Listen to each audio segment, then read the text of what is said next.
G'day Poetry Geeks, I'm Jackson and you are watching The Poetry Show, and in today's Poetry Show we are going to be talking about my favourite subject to do with poetry of all time, the mechanics of sound.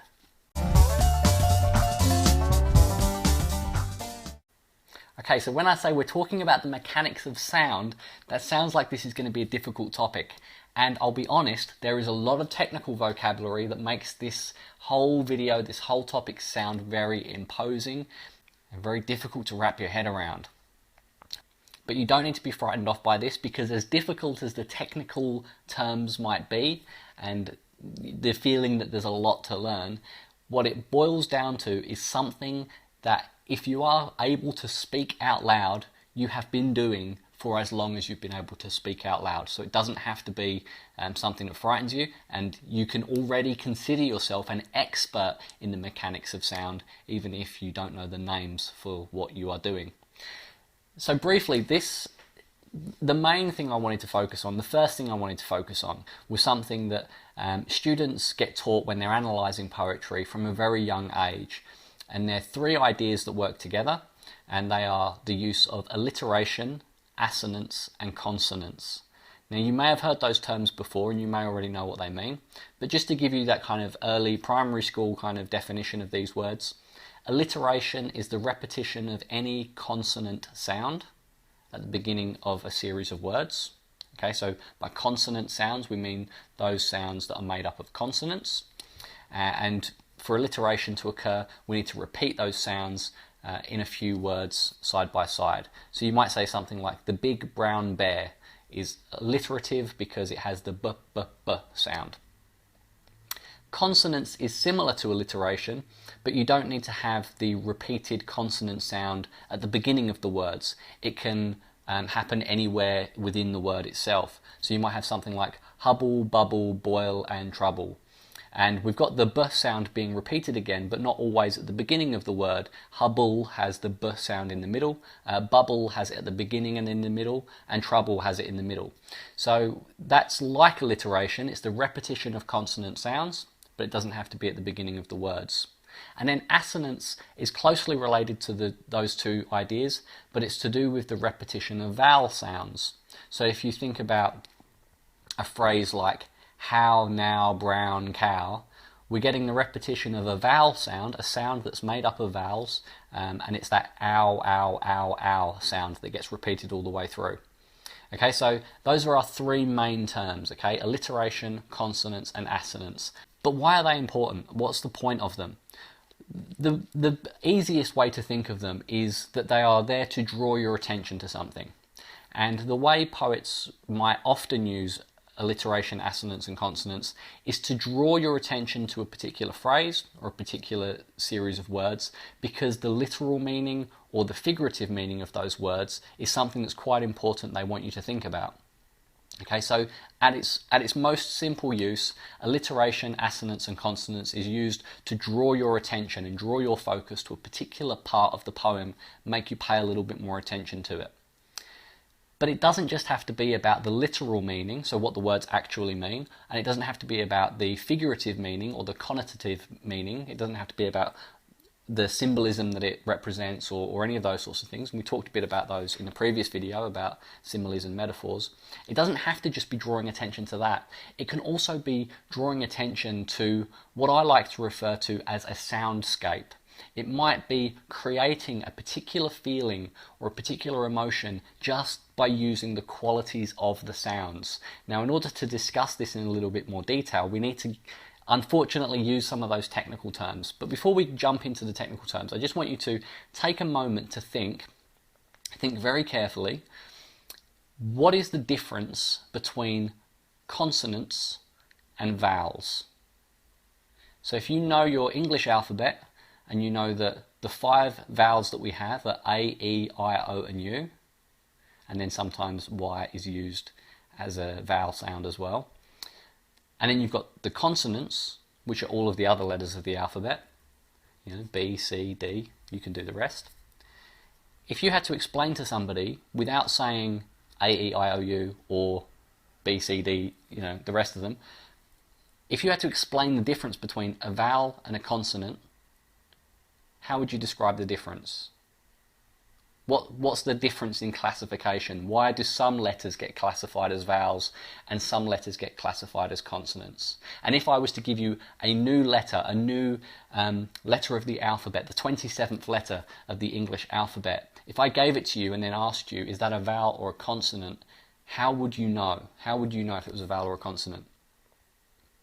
So the answer to that question, if you have had a chance to think about it, and I hope you were right about this, is that when we articulate, when we say vowels, our mouth, our vocal cords, all of the kind of machinery that we use to speak is open.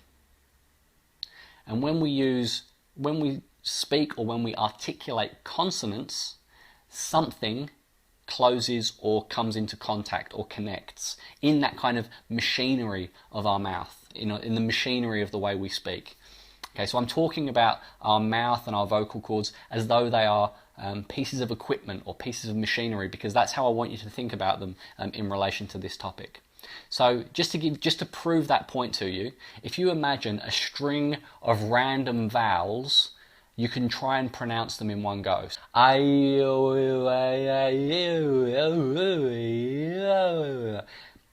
it doesn't matter how many vowels you throw in there, you're going to get this long, sonorous kind of, one big syllable of like an unpronounceable sigh.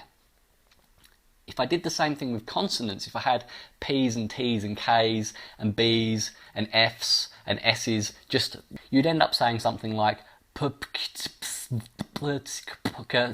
and it would be unpronounceable. It would sound like terrible, terrible, terrible beatboxing. So you can see that the reason the vowels are so easy to say is because everything's open, and it just comes out. But the reason the consonants are hard to say is because something is closing or coming into contact. It feels like all of the elements of your mouth are fighting against each other. So, what's that got to do with alliteration and consonants and vowels and all the rest of it? What's the point of that?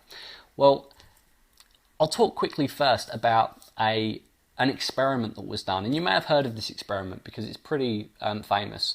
And this particular experiment, in fact, I'll do a quick drawing for you. So if you were to look at two shapes like this, for example, and I was to tell you that one of these shapes was called Kiki and the other shape was called Bubar, and you had to decide which one was Kiki and which one was Bubar, which ones would you choose? So this particular experiment was done, and it was done with participants from different language groups who spoke different languages, who didn't have the same necessarily connotations to some of their words. They came from different root families. It was tried with Americans who speak English, and it was tried with Indians who spoke Tamil, two very different types of language. And there was a very, very, very high rate of agreement between what the participants said, and it's probably what you were thinking as well. The sharp, spiky image was very, very, very often, somewhere up in the 90%, was referred to as the Kiki shape, and the bulbous, round, soft image was the one that people wanted to call Bubar. And you might think, how can people with completely different languages have the same idea, that completely nonsense word represent the same completely nonsense shape? What is it about those words and that shape that is linked? And it's that link that's interesting. There's this concept of synesthesia. And synesthesia is when feelings and emotions and senses meld together in some way, that there is a connection between our senses that we don't necessarily feel conscious of, but that exists nonetheless. So there are people who have these synesthesia experiences in their own life, where they might, for example, know how a colour feels, or know how a sound smells. There may be some crossover in the way that their brains process those senses, that they recognise that there is something about each of those individual sensory experiences that relates in some way. And one of the arguments for the Kiki-Bubar experiment is that the shape and the sound have a synesthetic link. There is something similar in the sensory experience of a sharp shape, and possibly in the feeling of our mouth as it moves, as we say Kiki, because it gets all kind of tight and sharp. And when we say Bubar, it all opens up and it's a round kind of sound for us to say. So that's one of the reasons why people think the Kiki and the Bubar experiment was so successful in showing that there was a connection between those things. So there's a whole range of different kinds of sounds that you can make. You can go through the whole alphabet if you like and do this for yourself. I'm not going to, but I'll do a quick go of it just so you can kind of see what I'm talking about. But we can say, for example, we'll start with we'll just go through the alphabet. We'll go a, b, b, b, b, k, k, k, d, d, d. And as you say each of these, you'll realise that something different has to happen in your mouth each time. Okay, so when we say ah, for example, our throat is open, we can feel our vocal cords moving, and our mouth is, nice and wide, and we're bringing air up through our body. We're aspirating, we're breathing as we say it, ah, and it comes out as this sound. Whereas if I say something like b, b, my lips have to come together. I have to force air out of my mouth, past my lips. I need to use the breath in my cheeks to kind of pop my lips open to make the sound. B, b. And I'm also humming a little bit as I make that sound. B, b. You can like my vocal cords are going. Now there's another sound like b that brings the lips together and pops them open, but it doesn't have that vocal cord thing going on. If I go p, p, p, I'm breathing through, but I'm not voicing it. I'm not using, so this is an unvoiced sound. So there's all of these weird little things that we do, and we take them for granted. We don't think about them at all, but we've become masters of using these different sounds. So the b and the p sound, we call those plosives, okay? So they kind of explode through your mouth, if you like. They are plosive sounds. Even the word plosive is plosive because it sounds explosive. And we can have voiced ones and we can have unvoiced ones. And sometimes we aspirate them, we breathe. So there's all of this stuff going on. So it has this very physical connection to our bodies and the way we feel, because it's a very physical thing that we do. Poetry and language is a very physical thing, particularly as you read it aloud, which you should. We also have another kind of group of letters or a group of sounds called sibilants. And you can probably tell what sibilants are because the word sibilant is sibilant, and it's where we have s sounds, when we have s sounds. And so words like hiss, miss, kiss, these are very sibilant sounds, and they have an effect on you. If I keep on saying sibilant, hiss, kiss, miss, bless, all of those, even words like worship, fish, anything that has that kind of seaside kind of wave crashing into this, waves crashing against the rock. Even the word crash has that kind of sibilant effect to it, and you can hear the effect of that s sound in those words. We can also have things like fricatives, and fricatives, as you can probably tell, are sounds that have f's in them. And fricatives are good because they help vent our frustrations. And you may know another word that sometimes people say when they hit their thumb with a hammer. There might be a particular fricative that they say. They might say fricative, and you understand that they have hurt themselves. So there's this other group of words, this other group of sounds that are connected by this f or this th kind of sound. And again, these can be aspirated, we breathe through, free, or you might voice it. You might say the. The has all these little vibrations that happen in our mouth. It tickles your tongue a little bit if you say it too forcefully. The. So your tongue is touching your teeth, and it's this incredible thing that happens. It's a little bit ticklish, and it's voiced, but it's another fricative. We also have nasal sounds. So if you say things like m. So everything here is closed, but I'm still making a sound because the air is coming through my nose. Or I might, so I can say things like mummy or melon, or I could say the word nasal. I could say the word no, which is my little daughter's favourite word. And these are kind of nasal sounds. So like I said, there's a lot of sounds to get your head around.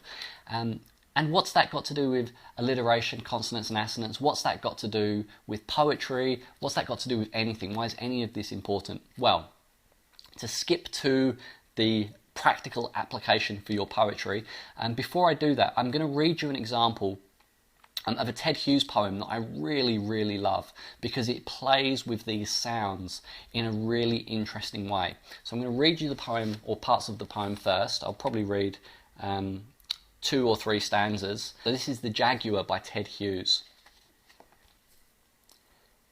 The apes yawn and adore their fleas in the sun. The parrots shriek as if they were on fire, or strut like cheap tarts to attract the stroller with the nut. Fatigued with indolence, tiger and lion lie still as the sun. The boa constrictor's coil is a fossil. Cage after cage seems empty, or stinks of sleepers from the breathing straw. It might be painted on a nursery wall. But who runs like the rest past these arrives at a cage where the crowd stands, stares, mesmerized, as a child at a dream, at a jaguar hurrying enraged through prison darkness after the drills of his eyes on a short, fierce fuse. And the poem continues, but I'm going to stop there. So what do I love about this poem? Well, the very, very first line, the apes yawn and adore their fleas in the sun. We've got that lovely assonance in the beginning, yawn and adore, or. And even as I say or, you probably get the sense immediately of apes yawning. Or. So you've got that lovely, the sounds themselves are mimicking exactly what is going on in the poem. And the word yawn itself is an onomatopoeic word. It's a word that sounds like the thing that it's describing.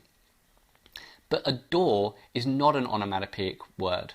But when it's used, when we have this assonance in the poem, yawn and adore, the adore becomes part of the yawning. It's a way of kind of carrying that feeling of what's happening in the poem into the sense of the poem and in the way it sounds. So as we read yawn and adore, we ourselves are kind of yawning, which is a wonderful, wonderful trick. Another quick example is where we have the stanza that is about the snake, or the stanza that has the snake in it. I'll just read that one stanza again. Lie still as the sun. The boa constrictor's coil is a fossil. Cage after cage seems empty, or stinks of sleepers from the breathing straw.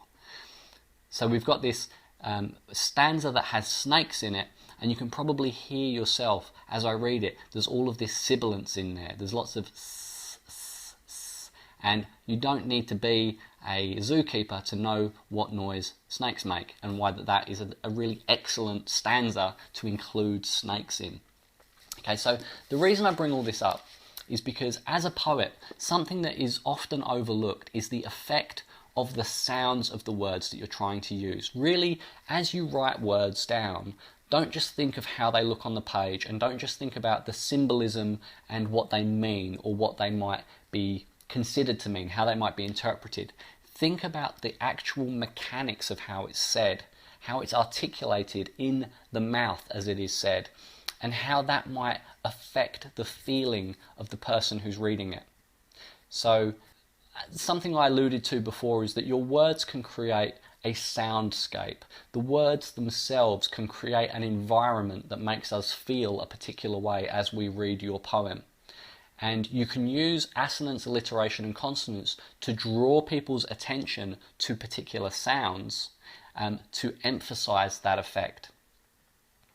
So you might think, if there is something in your poem that is some sort of sound that you would expect to be heard, you don't just need to rely on onomatopoeia to convey those kinds of sounds. You can use the sounds of the words themselves to carry some of that meaning for you. It's a bit of a tricky thing to do, but once you know it's a tool that you can use as a poet, it's a very, very powerful tool to use. It's very, very strong in spoken word poetry because obviously a lot of spoken word poetry is delivered with a lot of force and it carries its meaning and it is absolutely designed to be spoken. If you are a page poet, don't overlook sound. Some of the finest page poets in existence, and I count Ted Hughes among them. Sylvia Plath is absolutely wonderful at doing this as well, and there are many, many, many, many others. But page poets can absolutely benefit from having a really solid understanding of the way the words sound. And it doesn't matter if you forget all of the technical terms. If you forget that it's called alliteration, assonance and consonants, if you forget about plosives, fricatives, sibilants, nasal, if you forget all of those words, that doesn't matter as long as you remember the feeling that you have as you say particular words, because it's not just the literal meaning of words that conveys meaning, it's not just the figurative meaning of words that conveys meanings, it's the way the word feels as well.